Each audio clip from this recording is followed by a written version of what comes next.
अब देखिए जगत गुरु तत्वदर्शी संत रामपाल जी महाराज के मंगल प्रवचन। 12 वर्ष तपस्या कर काया कति इंद्रियों को साध का, और एक उस मल्लाह की लड़की पर नींद खराब कर ली नालायक आदमी ने, वहां गड़बड़ सारा काम बिगाड़ दिया। तो यू काल ब्रैन माटी कर रहा हमारी, हमने ना सदभक्ति करने देता, बकवादा मिलाए रखे, ना हमने नेक नीति से रहने देता, कोई ना कोई कबद करवा के छोड़े।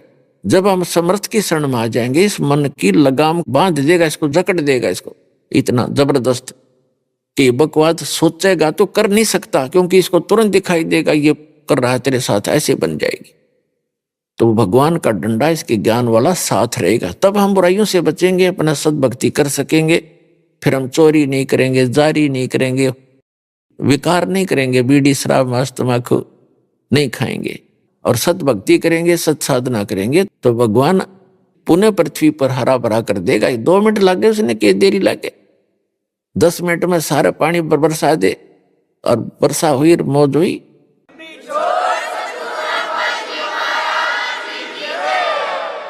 तो कहने का भाव ये है कि हम जो साधना करते हैं, तो ये वेद और गीता के अंदर तो ज्ञान है, ये एक विशेष ज्ञान है, और वेदों का ज्ञान परमात्मा ने इस सरपुरुष के अंतःकरण में बाई फोर्स फीड किया था।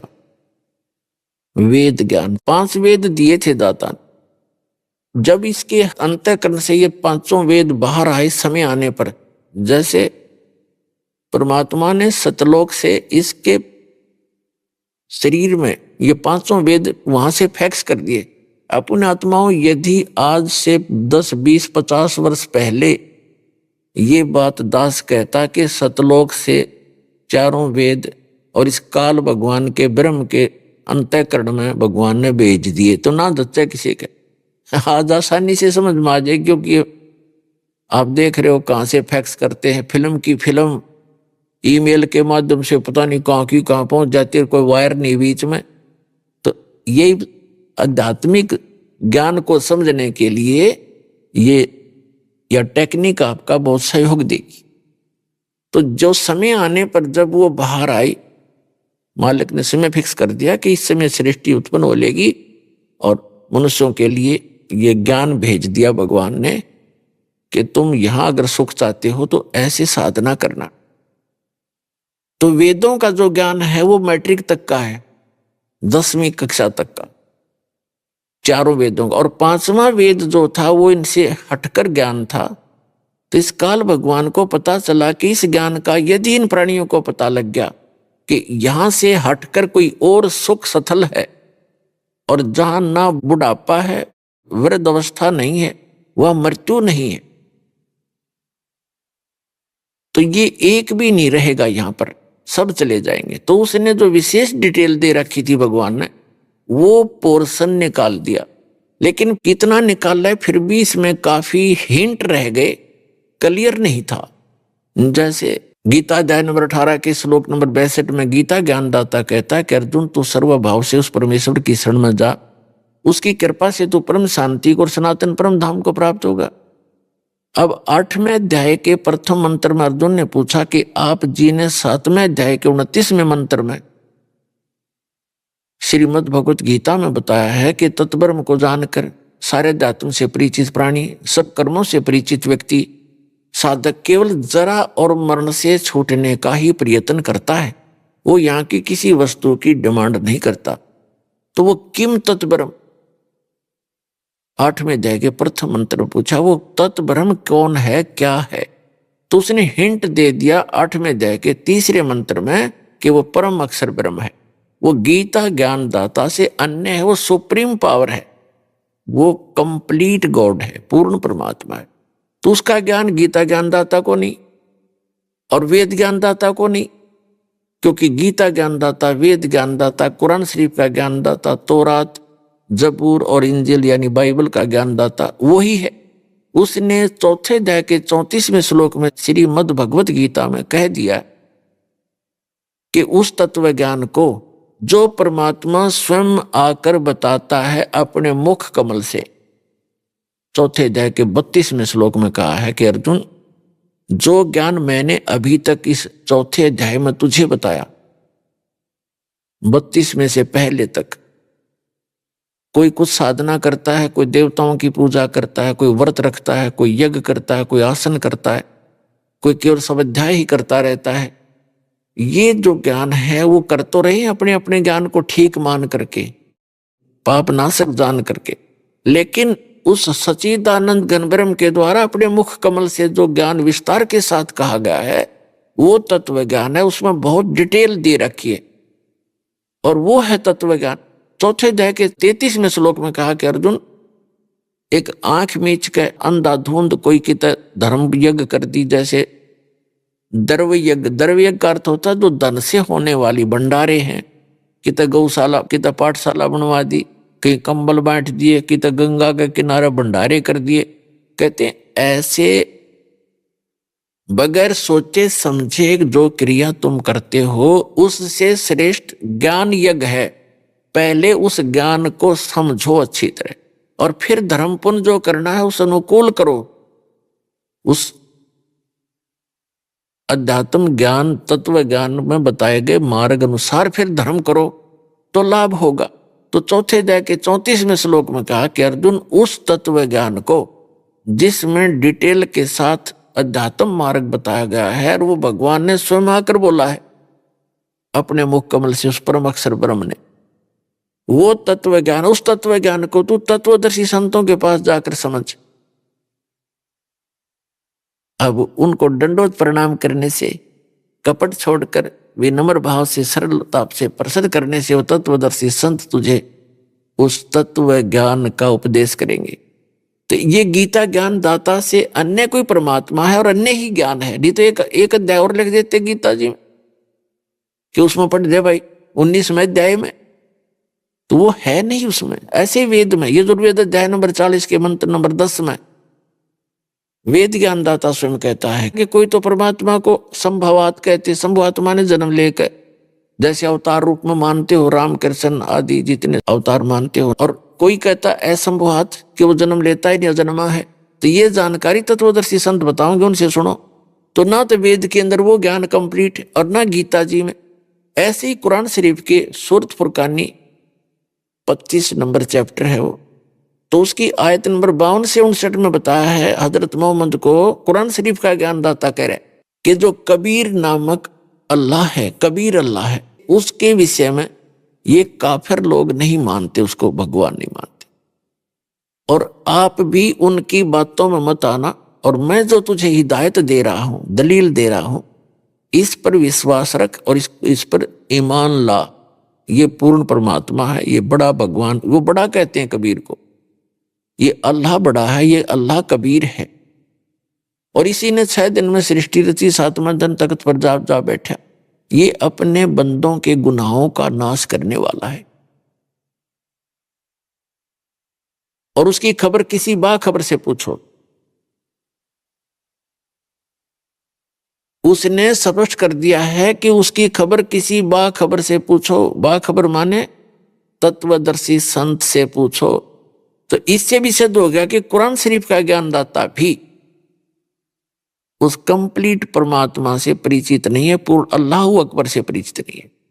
और जिस कारण से साधना करते करते हिंदू भी दुखी और मुसलमान भी दुखी और अन्य जितने साधक हैं, किसी को सुख नहीं, अपने संस्कार का किसी को थोड़ा बहुत भौतिक सुख प्राप्त है तो वो सुख नहीं होता।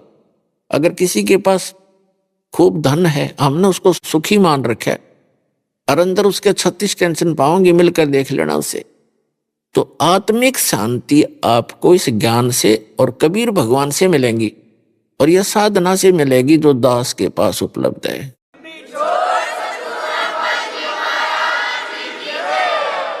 आपको आत्मिक शांति, भौतिक सुख, शारीरिक सुख और पूर्ण मोक्ष मिलेगा। तो इसके अभाव से जो साधना मुसलमान धर्म के अंदर चल रही थी, सिकंदर लोधी उन सभी साधनाओं को करते करते भी अपने पाप कर्म के कारण इतना असाध्य रोगग्रस्त हो गया कि हाय तौबा मची हुई थी उसकी जीव को। उसने अपने मौलवी, मुल्ला, काजियों, बड़े बड़े संतों, साधुओं से भी संपर्क साधा, बड़े बड़े वैद्य, जिनको यहां तक कह दिया था कि जो तुम मांगोगे धन उतना ही दे दूंगा, मेरा रोग नाश कर दो, सब व्यर्थ रहा, ऑल इन वैन। हिंदू संत साधु फकीरों से भी सारे जंतर मंत्र करवा लिए, ऑल इन वैन।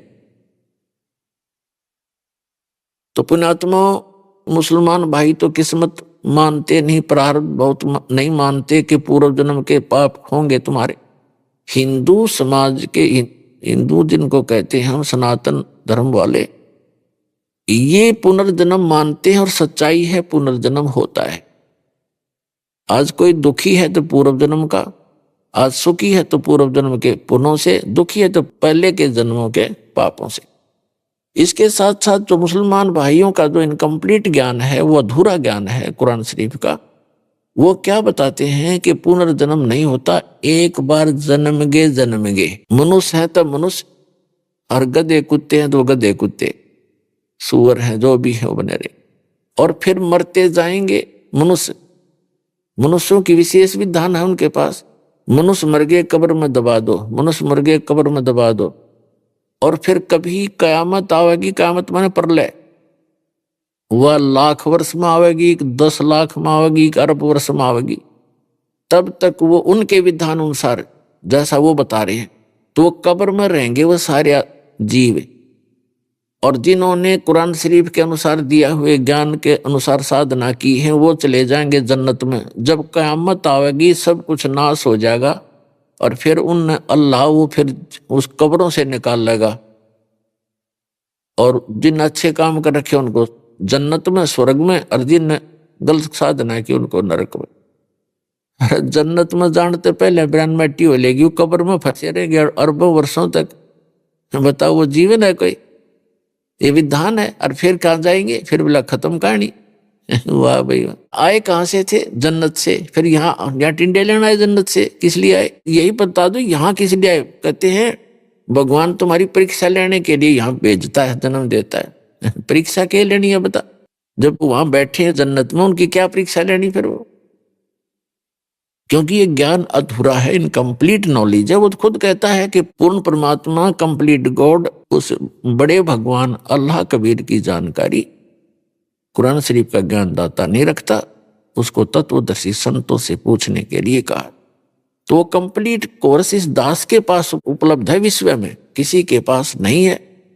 और यदि इस ज्ञान से कोई परिचित हो गया, और इस नाम भी जिसने दास से प्राप्त कर लिए, और वो दुष्ट व्यक्ति स्वयं नाम देने लग जा रही हो, ज्ञान बताना पाप नहीं, ज्ञान बतावे, लेकिन खुद गुरु जो बन जाएगा वो सबसे बड़ा दुश्मन होगा इस मानव समाज का। क्योंकि वो डुप्लीकेट और झूठे पासपोर्ट बनाएगा तो आगे जाकर दोनों को दुख होगा। उस समय बहुत देर हो चुकी होगी, तो उससे भी बचना है आपने। ये सत्कर मान लेना, इस दास के अतिरिक्त विश्व में ये मंत्र नहीं, ये साधना नहीं। अगर इस दास से लेकर के कोई बागी होकर किसी कोने में बैठकर लोगों को नष्ट करा उनके जीवन को, तो वो दुष्ट इंसान है, उससे बचना है और समझाना है कि ये ठीक नहीं है, उससे बचना है आपको। तो कहने का भाव ये है कि ये साधना करने से आपको मोक्ष होगा। तो सिकंदर लोधी जी को कोई लाभ नहीं हो रहा था। तो हिंदू धर्मों के जो व्यक्तियों से वो मिले, हिंदू धर्म के जो साधु संत फकीर थे जिनका बहुत बोलबाला था, उनसे भी उन्होंने इलाज करवाया। लेकिन उन्होंने लास्ट में ये कह दिया कि बादशाह जी, ये आपकी किस्मत में लिखा हुआ लेख है, ये तो आपने आजीवन भोगना पड़ेगा, इसका कोई विकल्प नहीं, कोई अल्टरनेट नहीं, इसका कोई समाधान नहीं। अब सब कुछ हो लिया, सब संत पंथ सब देख लिए, तो अपना उंगलियों पर दिन गिने था वो सिकंदर लोधी, और उस भयंकर पीड़ा से दुखी होकर के अपना जीवन जी रहा था। एक दिन किसी ने उनको संकेत किया कि काशी के अंदर एक महापुरुष रहते हैं जिनका नाम कबीर है, और यदि वो आप पर रजा कर दें तो आपका रोग नहीं रहेगा। अपने आत्मा को कहते मरता क्या नहीं करता। सिकंदर लोधी ने अपने सैनिकों से, मंत्रियों से सलाह ली और पीर शेख तकी से सलाह ली। तो शेख तकी भी साथ चल पड़ा। सैकड़ों की, हजारों की संख्या में अंगरक्षक सैनिक उनके साथ चले। हाथी पर बैठकर, पहले पुराने समय में हाथी ही उनका विशेष वाहन राजाओं का होता था, क्योंकि हाथी पर ना ज्यादा झटके भी नहीं लगते हैं, बड़ा इजी वाहन मानते थे उस समय में। तो चल पड़े। हाथी के ऊपर एक कक्ष बना दिया जाता था हल्की सी लकड़ी का, गर्मी सर्दी वर्षा से बचने के लिए। तो वो राजा वहां पहुंचा, कहाँ? बनारस के अंदर, काशी के अंदर, जहां परमात्मा कबीर जी दुल्हा रूप में रहा करते थे, एक धानक की लीला करते थे। तो वहां काशी का जो नरेश था, काशी का राजा था वीरदेव सिंह बघेल, वो कबीर परमेश्वर जी की शक्ति से परिचित होकर के वो उनका शिष्य पहले ही बन चुका था। सिकंदर लोधी के आगमन की जानकारी जब वीरदेव सिंह बघेल काशी नरेश को हुई, क्योंकि वो एक छोटे राजा थे, नरेश थे, और जैसे अपने प्रधानमंत्री हों वो तो समझ लो सिकंदर लोधी, और मुख्यमंत्री यानी छोटे मंत्री हों स्टेट के, वो समझ लो वीर सिंह बघेल। प्रधानमंत्री के आगमन की खबर होने के बाद उसने खूब तैयारी की, उनके आगमन के स्वागत के लिए बहुत कुछ व्यवस्था की। सिकंदर लोधी के वहां पहुंचते ही सारा भोजन, नाश्ता लगा दिया पूरी मेज के ऊपर, काजू किस्मत सेब संतरे जो भी हिंदू आहार करते हैं, हलवा पूरी सारा कुछ, कचौड़ी पकौड़ी बना कर रख दी। सिकंदर लोधी ने कहा कि वीर सिंह, मैं आपकी आओ भगत से, आपके आतिथ्य से मैं बहुत प्रसन्न हूं, लेकिन मैं खा कुछ नहीं सकता। कारण क्या है ये सब बताया। मैं बहुत असाध्य रोग से दुखी हूं, मैंने सब जगह ट्रीटमेंट करवा लिया, और मैंने सुना है यहां कोई कबीर नाम का संत रहता है, आप तो जानते होगे वो कैसा है, उसमें कोई सिद्धि भक्ति है कि नहीं, कैसी करामात है उसमें। तो वीरदेव सिंह बघेल की आंखों में आंसू आ गए और कहा कि राजन, अब आप सही स्थान पर आ गए हो, आपका रोग नहीं रहेगा, जब न कृपा कर दी तो, मेहर कर दी तो आपके ऊपर। अब सिकंदर लोधी को समझो अंधेरे में एक किरण दिखाई दी अपने रोग नाश होने की। सिकंदर लोधी ने कहा कि वीर सिंह, मैं बहुत दुखी हूं, उसको जल्दी बुला कर लाओ, महात्मा को, संत को, वैद्य को। अब वीर सिंह जो है वो एक छोटा राजा था और वो ओवरऑल भारत का कंट्रोलर था। अब उसको ना भी नहीं कर सकता, उसके आगे ज्यादा विवेचन भी नहीं कर सकता। फिर भी उसने एक तरकीब से बात कही कि राजन, जो आपका हुक्म सिरोधार्य है, जैसा आप कहोगे वही होगा, लेकिन हमने सुना है कि साधु संतों को बाई ऑर्डर नहीं बुलाना चाहिए, और वो आ भी गए, हम बुला भी लाएंगे, और उन्होंने रजा नहीं बख्शी तो बात वहीं की वहीं रही, तो हमें वहां चलना चाहिए। सिकंदर ने कहा ठीक है, बिल्कुल सही बात कही आपने, अब उनको नहीं बुलाना, मैं चलता हूं। तो शाम के समय परमात्मा कबीर परमेश्वर जी अपने एक परंपरा बनाए रखने के लिए गुरु बना रखे थे स्वामी रामानंद ब्राह्मण। स्वामी रामानंद जी तो बड़े विद्वान माने जाते थे वेदों, गीता और पुराणों के, और उन्होंने 1400 ऋषि ब्राह्मण अपने प्रवक्ता बना रखे थे। 1400 उनके द्वारा बताए गए ज्ञान से वो आगे प्रचार करते थे, और ब्राह्मण थे। तो परमात्मा कबीर जी ने उनके ऊपर रजा बख्शी थी, उनसे वार्ता की थी, उनको ज्ञान समझाया था, और फिर सतलोक दिखाया था उस प्यारी आत्मा को, सतलोक जहां पर रियल गॉड रहता है, ट्रू गॉड, तो सच्चा भगवान रहता है, सत्य साहेब, सच्चा गॉड रहता है। वहां से फिर वापस छोड़ा था। उसके बाद रामानंद जी का भ्रम मिट गया था और कहा था कि तुम साहेब, तुम संत हो, तुम सतगुरु, तुम हंस।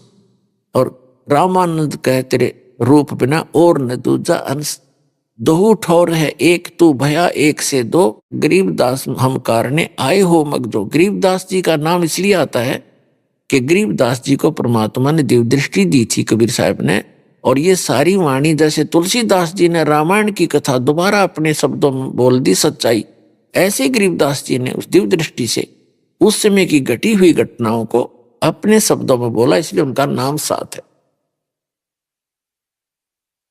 तो उसके बाद रामानंद जी ने अपने उनके चरणों में शीश रख दिया। एक धानक के चरणों में ब्राह्मण ने, जुलाहे के अछूत के चरणों में आज से 600 वर्ष पहले छुआछूत चरम सीमा पर थी। ब्राह्मण लोग तो छोटी जाति वालों का कपड़ा भी नहीं छूने दिया करते थे, हाथ भी नहीं लगाने देते थे।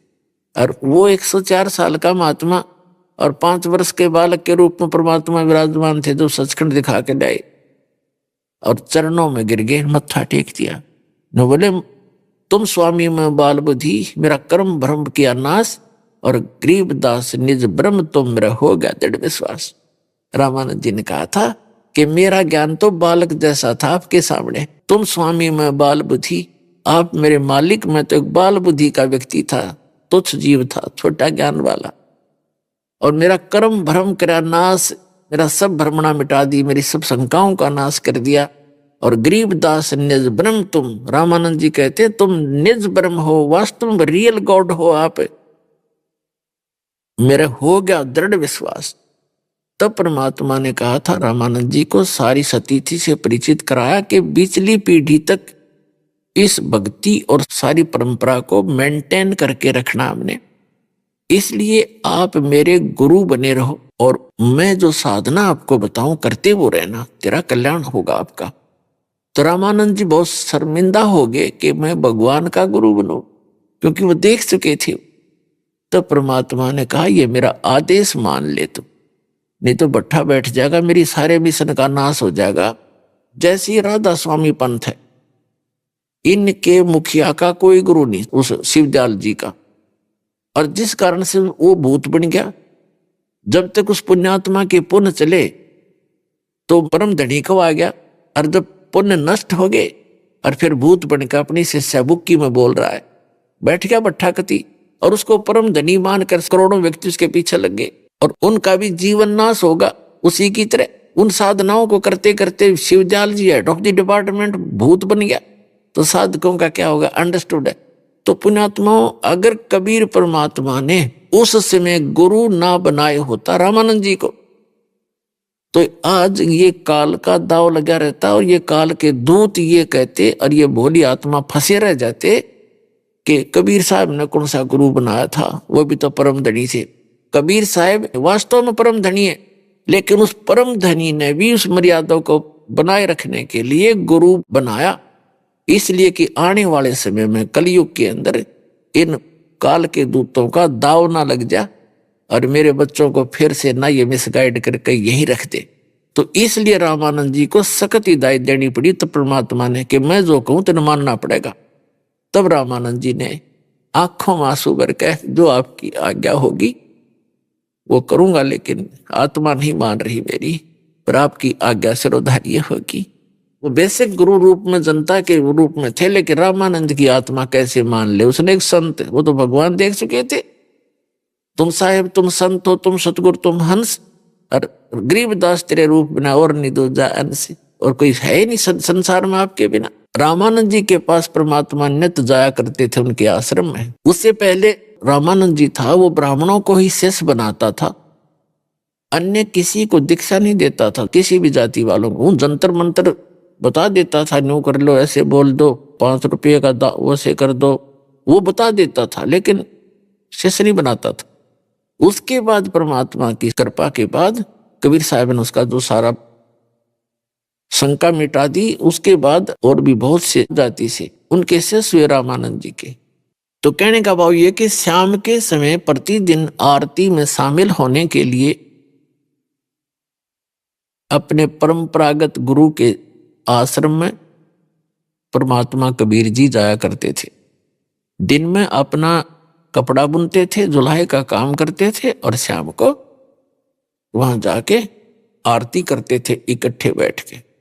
तो वीरदेव सिंह बघेल जो थे काशी नरेश, उनको पता था कि ये समय उनका रामानंद जी के आश्रम में आने का है। वो सीधे रामानंद जी के आश्रम की ओर चल पड़े राजा को साथ लेकर। रामानंद जी के आश्रम के द्वार के ऊपर एक द्वारपाल खड़े थे, सेवक बैठे थे। वहां वीर सिंह को वो जानते थे कि राजा आगे हैं, और वीर सिंह को ये पता था कि रामानंद जी जो हैं ये मुसलमानों से नफरत बहुत करते हैं, और सिकंदर लोधी उनके साथ मुसलमान राजा थे। तो समझदारी से काम लिया वीर सिंह ने। वीर सिंह ने कहा उस गेट कीपर से, द्वारपाल से, कि भगत जी स्वामी जी से आज्ञा लेकर आओ कि सिकंदर लोधी दिल्ली के बादशाह आए हैं, आपका दर्शन करना चाहते हैं, और जब तक कबीर जी आएंगे तब तक वो उसका इंतजार करना चाहते हैं। अब वो द्वारपाल अंदर गया। बाग बगीचा था ही ऐसे, थोड़ी सी साइड में रामानंद जी आसन पर बैठे थे। वहीं शाम का समय, गर्मी का मौसम, वृक्षों के नीचे उनका आसन लगा रखा था। द्वारपाल ने कहा कि जी एक सिकंदर लोधी नाम के दिल्ली के बादशाह आए हैं, साथ में वीर सिंह बघेल भी है, काशी नरेश, और आपका दर्शन करना चाहते। रामानंद जी ने कहा कि वीर सिंह आ सकता है, लेकिन उस मुसलमान अंदर नहीं आ सकता, बाहर खड़ा रहेगा, वही बात कर लेगा, बाहर आएंगे कबीर जी उनसे वही बात। अब उसने आकर के वीर सिंह से सुना दिया फरमान अंदर का कि गुरु जी ने मना कर दिया है कि वो मुसलमानों का दर्शन नहीं करते और आप जा सकते हैं। अब सिकंदर लोधी ने सोचा ये 2 कौड़ी का महात्मा दिल्ली के बादशाह का और मुसलमानों से इतनी नफरत करता है, और उसी समय निकाल ली तलवार और पहुंच गया भीतर। फिर किसी मर्यादा थी, जाके रामानंद जी की गर्दन काट दी, तलवार से कत्ल कर दिया। अब धड़ कहीं गिरा, सिर कहीं गिरा उसका जाके। अब सिकंदर लोधी वापस चल पड़ा कि चल वीर सिंह आया था समाधान करवाने, ये तो पाप और हो गया, देख मेरे सारे काम उल्टे। अब ये इंसान, ये प्राणी मन के दबाव में आकर गलती अवश्य कर देता है, लेकिन बाद में ये बहुत पछताता है। लेकिन तत्व ज्ञान होने के बाद ये पहले सोचने लग जाएगा, बाद की बजाय ये इतना अंतर हो जाएगा। तो सिकंदर लोधी कहने लगा, देख आया था मैं अपना रोग कटाने, और कबीर जी के गुरु का मैंने कत्ल कर दिया, अब वो भी मुझे श्राप देंगे। उनको बड़े पहुंचे हुए बताए हैं। अब उसको ही सारी समझ में आ गई कि बात बिगड़ेगी दूनी। तो वो बाहर निकले उस आश्रम से, उधर से परमात्मा आ गए कबीर साहब। वीरदेव सिंह ने देखा, दंडवत प्रणाम किया जमीन पर लेटकर वीरदेव सिंह बघेल ने। अब सिकंदर लोधी के मन में ये बात थी कि ये बड़े पहुंचे हुए महात्मा बताए हैं और इनके गुरुजी का कत्ल कर दिया, अरे ये सामने फैट गई, कदे यही तरह काम ना बिगाड़ते हैं। डर गया वो, और डर के उसने प्रणाम उसने भी कर दिया, चरणों में लेट गया मुकुट समेत।